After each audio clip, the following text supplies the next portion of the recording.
നിങ്ങൾ അവരുടെ അടുത്തേക്ക് തിരിച്ചു ചെന്നാൽ നിങ്ങളോട് അവർ അള്ളാഹുവിന്റെ പേരിൽ സത്യം ചെയ്യും. നിങ്ങൾ അവരെ വിട്ട് ഒഴിഞ്ഞുകളയുവാൻ വേണ്ടിയത്രേ അത്. അതുകൊണ്ട് നിങ്ങൾ അവരെ ഒഴിവാക്കി വിട്ടേക്കുക. തീർച്ചയായും അവർ വൃത്തികെട്ടവരാകുന്നു. അവരുടെ സങ്കേതം നരകമത്രേ. അവർ പ്രവർത്തിച്ചു കൊണ്ടിരുന്നതിനുള്ള പ്രതിഫലമാണത്. നിങ്ങളോടവർ സത്യം ചെയ്യുന്നത് നിങ്ങൾക്ക് അവരെപ്പറ്റി തൃപ്തിയാകുവാൻ വേണ്ടിയാണ്. ഇനി നിങ്ങൾക്ക് അവരെപ്പറ്റി തൃപ്തിയായാൽ തന്നെയും അള്ളാഹു അധർമ്മകാരികളായ ജനങ്ങളെപ്പറ്റി തൃപ്തിപ്പെടുകയില്ല. തീർച്ച. അഅറാബികൾ അഥവാ മരുഭൂവാസികൾ കൂടുതൽ കടുത്ത അവിശ്വാസവും കാപട്യവുമുള്ളവരത്രേ. അള്ളാഹു അവന്റെ ദൂതന് അവതരിപ്പിച്ചു കൊടുത്തതിലെ നിയമപരിധികൾ അറിയാതിരിക്കാൻ കൂടുതൽ തരപ്പെട്ടവരുമാണവർ. അള്ളാഹു എല്ലാം അറിയുന്നവനും യുക്തിമാനുമാകുന്നു. തങ്ങൾ ദാനമായി ചെലവഴിക്കുന്നത് ഒരു ധനനഷ്ടമായി ഗണിക്കുകയും നിങ്ങൾക്ക് കാലക്കേടുകൾ വരുന്നത് കാത്തിരിക്കുകയും ചെയ്യുന്ന ഒരു വിഭാഗം അഅറാബികളുടെ കൂട്ടത്തിലുണ്ട്. അവരുടെ മേൽ തന്നെയായിരിക്കട്ടെ ഹീനമായ കാലക്കേട്. അള്ളാഹു എല്ലാം കേൾക്കുന്നവനും അറിയുന്നവനുമത്രേ. അള്ളാഹുവിലും അന്ത്യദിനത്തിലും വിശ്വസിക്കുകയും തങ്ങൾ ചെലവഴിക്കുന്നതിനെ അള്ളാഹുവിങ്കൽ സാമീപ്യത്തിനുതകുന്ന പുണ്യകർമ്മങ്ങളും റസൂലിന്റെ പ്രാർത്ഥനയ്ക്കുള്ള മാർഗവും ആക്കി തീർക്കുകയും ചെയ്യുന്ന ചിലരും അഅറാബികളുടെ കൂട്ടത്തിലുണ്ട്. ശ്രദ്ധിക്കുക. തീർച്ചയായും അതവർക്ക് ദൈവസാമീപ്യം നൽകുന്നതാണ്. അള്ളാഹു അവരെ തന്റെ കാരുണ്യത്തിൽ പ്രവേശിപ്പിക്കുന്നതാണ്. തീർച്ചയായും അള്ളാഹു ഏറെ പൊറുക്കുന്നവനും കരുണാനിധിയുമാകുന്നു. മുഹാജിറുകളിൽ നിന്നും അൻസ്വാറുകളിൽ നിന്നും ആദ്യമായി മുന്നോട്ട് വന്നവരും സുകൃതം ചെയ്തുകൊണ്ട് അവരെ പിന്തുടർന്നവരും ആരോ അവരെപ്പറ്റി അള്ളാഹു സംതൃപ്തനായിരിക്കുന്നു. അവനെപ്പറ്റി അവരും സംതൃപ്തരായിരിക്കുന്നു. താഴ്ഭാഗത്ത് അരുവികൾ ഒഴുകിക്കൊണ്ടിരിക്കുന്ന സ്വർഗത്തോപ്പുകൾ അവർക്ക് അവൻ ഒരുക്കി വെക്കുകയും ചെയ്തിരിക്കുന്നു.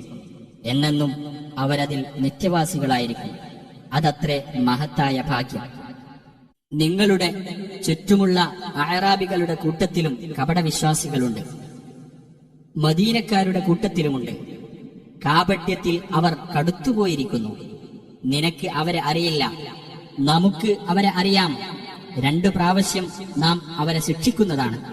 പിന്നീട് വമ്പിച്ച ശിക്ഷയിലേക്ക് അവർ തള്ളപ്പെടുന്നതുമാണ്. തങ്ങളുടെ കുറ്റങ്ങൾ ഏറ്റുപറഞ്ഞ വേറെ ചിലരുണ്ട്. കുറെ സൽക്കർമ്മവും വേറെ ദുഷ്കർമ്മവുമായി അവർ കൂട്ടിക്കലർത്തിയിരിക്കുന്നു. അള്ളാഹു അവരുടെ പശ്ചാത്താപം സ്വീകരിച്ചെന്നു വരാം. തീർച്ചയായും അള്ളാഹു ഏറെ പൊറുക്കുന്നവനും കരുണാനിധിയുമാകുന്നു. അവരെ ശുദ്ധീകരിക്കുകയും അവരെ സംസ്കരിക്കുകയും ചെയ്യാനുതകുന്ന ദാനം അവരുടെ സ്വത്തുക്കളിൽ നിന്ന് നീ വാങ്ങുകയും അവർക്കുവേണ്ടി അനുഗ്രഹത്തിനായി പ്രാർത്ഥിക്കുകയും ചെയ്യുക. തീർച്ചയായും നിന്റെ പ്രാർത്ഥന അവർക്ക് ശാന്തി നൽകുന്നതത്രേ. അള്ളാഹു എല്ലാം കേൾക്കുന്നവനും അറിയുന്നവനുമാകുന്നു. അള്ളാഹു തന്നെയാണ് തന്റെ ദാസന്മാരുടെ പശ്ചാത്താപം സ്വീകരിക്കുകയും ദാനധർമ്മങ്ങൾ ഏറ്റുവാങ്ങുകയും ചെയ്യുന്നതെന്നും അള്ളാഹു തന്നെയാണ് പശ്ചാത്താപം ഏറെ സ്വീകരിക്കുന്നവനും കരുണാനിധിയുമെന്നും അവർ മനസ്സിലാക്കിയിട്ടില്ലേ? നബിയെ പറയുക, നിങ്ങൾ പ്രവർത്തിച്ചുകൊള്ളുക. അള്ളാഹുവും അവന്റെ ദൂതനും സത്യവിശ്വാസികളും നിങ്ങളുടെ പ്രവർത്തനം കണ്ടുകൊള്ളും. അദൃശ്യവും ദൃശ്യവും അറിയുന്നവന്റെ അടുക്കലേക്ക് നിങ്ങൾ മടക്കപ്പെടുന്നതും നിങ്ങൾ പ്രവർത്തിച്ചിരുന്നതിനെപ്പറ്റി അപ്പോൾ അവൻ നിങ്ങളെ വിവരമറിയിക്കുന്നതുമാണ്. അള്ളാഹുവിന്റെ കൽപ്പന കിട്ടുന്നതുവരെ തീരുമാനം മാറ്റിവെക്കപ്പെട്ട മറ്റു ചിലരുമുണ്ട്. ഒന്നുകിൽ അവൻ അവരെ ശിക്ഷിക്കും, അല്ലെങ്കിൽ അവരുടെ പശ്ചാത്താപം സ്വീകരിക്കും. അള്ളാഹു എല്ലാം അറിയുന്നവനും യുക്തിമാനുമാകുന്നു. ദ്രോഹബുദ്ധിയാലും സത്യനിഷേധത്താലും വിശ്വാസികൾക്കിടയിൽ ഭിന്നതയുണ്ടാക്കാൻ വേണ്ടിയും മുമ്പ് തന്നെ അള്ളാഹുവോടും അവന്റെ ദൂതനോടും യുദ്ധം ചെയ്തവർക്ക് താവളമുണ്ടാക്കിക്കൊടുക്കുവാൻ വേണ്ടിയും ഒരു പള്ളിയുണ്ടാക്കിയവരും ആ കപടന്മാരുടെ കൂട്ടത്തിലുണ്ട്. ഞങ്ങൾ നല്ലതല്ലാതെ ഒന്നും ഉദ്ദേശിച്ചിട്ടില്ല എന്ന് അവർ ആണയിട്ട് പറയുകയും ചെയ്യും. തീർച്ചയായും അവർ കള്ളം പറയുന്നവർ തന്നെയാണ് എന്നതിന് അള്ളാഹു സാക്ഷ്യം വഹിക്കുന്നു. നബിയെ, നീ ഒരിക്കലും അതിൽ നമസ്കാരത്തിനു നിൽക്കരുത്. ആദ്യ ദിവസം തന്നെ ഭക്തിയിന്മേൽ സ്ഥാപിക്കപ്പെട്ടിട്ടുള്ള പള്ളിയാണ് നീ നിന്ന് നമസ്കരിക്കുവാൻ ഏറ്റവും അർഹതയുള്ളത്. ശുദ്ധി കൈവരിക്കുവാൻ ഇഷ്ടപ്പെടുന്ന ചില ആളുകളുണ്ട് ആ പള്ളിയിൽ. ശുദ്ധി കൈവരിക്കുന്നവരെ അള്ളാഹു ഇഷ്ടപ്പെടുന്നു. അള്ളാഹുവെ സംബന്ധിച്ച ഭക്തിയിന്മേലും അവന്റെ പ്രീതിയിന്മേലും തന്റെ കെട്ടിടം സ്ഥാപിച്ചവനോ, അതല്ല പൊളിഞ്ഞു വീഴാൻ പോകുന്ന ഒരു മണൽത്തിട്ടയുടെ വക്കത്ത് കെട്ടിടം സ്ഥാപിക്കുകയും എന്നിട്ടത് തന്നെയും കൊണ്ട് നരകാഗ്നിയിൽ പൊളിഞ്ഞു വീഴുകയും ചെയ്തവനോ കൂടുതൽ ഉത്തമൻ? അക്രമികളായ ജനങ്ങളെ അള്ളാഹു നേർവഴിയിലാക്കുകയില്ല.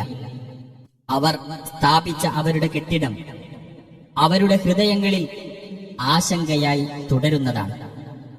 അവരുടെ ഹൃദയങ്ങൾ കഷ്ണം കഷ്ണമായി തീർന്നെങ്കിലല്ലാതെ.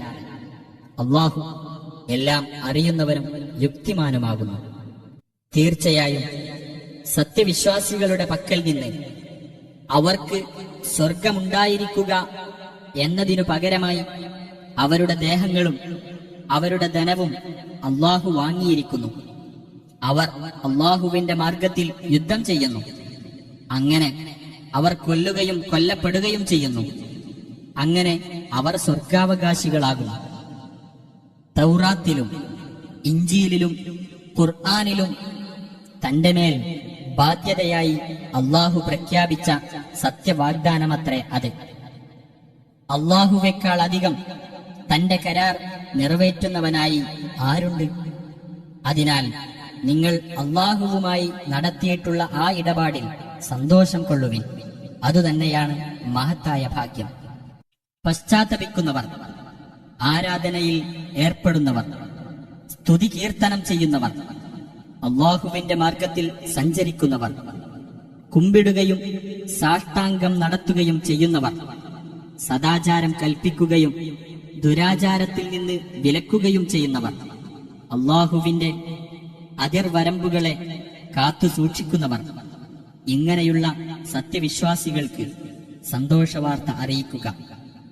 ബഹുദൈവ വിശ്വാസികൾ ജ്വലിക്കുന്ന നരകാഗ്നിയുടെ അവകാശികളാണെന്ന് തങ്ങൾക്കു വ്യക്തമായി കഴിഞ്ഞതിന് ശേഷം അവർക്കുവേണ്ടി പാപമോചനം തേടുവാൻ അവർ അടുത്ത ബന്ധമുള്ളവരായാൽ പോലും പ്രവാചകനും സത്യവിശ്വാസികൾക്കും പാടുള്ളതല്ല. ഇബ്രാഹിം അദ്ദേഹത്തിന്റെ പിതാവിനു വേണ്ടി പാപമോചനം തേടിയത് അദ്ദേഹം പിതാവിനോട് അങ്ങനെ വാഗ്ദാനം ചെയ്തതുകൊണ്ട് മാത്രമായിരുന്നു. എന്നാൽ പിതാവ് അള്ളാഹുവിന്റെ ശത്രുവാണെന്ന് അദ്ദേഹത്തിന് വ്യക്തമായപ്പോൾ അദ്ദേഹം അയാളെ വിട്ടൊഴിഞ്ഞു. തീർച്ചയായും ഇബ്രാഹിം ഏറെ താഴ്മയുള്ളവനും സഹനശീലനുമാകുന്നു. ഒരു ജനതയ്ക്ക് മാർഗദർശനം നൽകിയതിനു ശേഷം അവർ കാത്തു സൂക്ഷിക്കേണ്ടതെന്തെന്ന് അവർക്ക് വ്യക്തമാക്കി കൊടുക്കുന്നതുവരെ അള്ളാഹു അവരെ പിഴച്ചവരായി ഗണിക്കുന്നതല്ല. തീർച്ചയായും അള്ളാഹു ഏത് കാര്യത്തെപ്പറ്റിയും അറിവുള്ളവനാകുന്നു. തീർച്ചയായും അള്ളാഹുവിനുള്ളതാകുന്നു ആകാശങ്ങളുടെയും ഭൂമിയുടെയും ആധിപത്യം. അവൻ ജീവിപ്പിക്കുകയും മരിപ്പിക്കുകയും ചെയ്യുന്നു. അള്ളാഹുവിന് പുറമെ നിങ്ങൾക്ക് യാതൊരു രക്ഷാധികാരിയും സഹായിയുമില്ല. തീർച്ചയായും പ്രവാചകന്റെയും ഞെരുക്കത്തിന്റെ ഘട്ടത്തിൽ അദ്ദേഹത്തെ പിന്തുടർന്നവരായ മുഹാജിറുകളുടെയും അൻസ്വാറുകളുടെയും നേരെ അള്ളാഹു കനിഞ്ഞു മടങ്ങിയിരിക്കുന്നു. അവരിൽ നിന്ന് ഒരു വിഭാഗത്തിന്റെ ഹൃദയങ്ങൾ തെറ്റിപ്പോകുമാറായതിനു ശേഷം എന്നിട്ട് അള്ളാഹു അവരുടെ നേരെ കനിഞ്ഞു മടങ്ങി. തീർച്ചയായും അവൻ അവരോട് ഏറെ കൃപയുള്ളവനും കരുണാനിധിയുമാകുന്നു. പിന്നേക്ക് മാറ്റിവെക്കപ്പെട്ട ആ 3 പേരുടെ നേരെയും അള്ളാഹു കനിഞ്ഞു മടങ്ങിയിരിക്കുന്നു. അങ്ങനെ ഭൂമി വിശാലമായിട്ടുകൂടി അവർക്ക് ഇടുങ്ങിയതായി തീരുകയും തങ്ങളുടെ മനസ്സുകൾ തന്നെ അവർക്ക് ഞെരുങ്ങിപ്പോകുകയും അള്ളാഹുവിങ്കൽ നിന്ന് രക്ഷ തേടുവാൻ അവങ്കലല്ലാതെ അഭയസ്ഥാനമില്ലെന്ന് അവർ മനസ്സിലാക്കുകയും ചെയ്തപ്പോൾ അവൻ വീണ്ടും അവരുടെ നേരെ കനിഞ്ഞു മടങ്ങി. അവർ ഖേദിച്ചു മടങ്ങുന്നവരായിരിക്കാൻ വേണ്ടിയത്രേ അത്. തീർച്ചയായും അള്ളാഹു ഏറെ പശ്ചാത്താപം സ്വീകരിക്കുന്നവനും കരുണാനിധിയുമാകുന്നു. സത്യവിശ്വാസികളെ,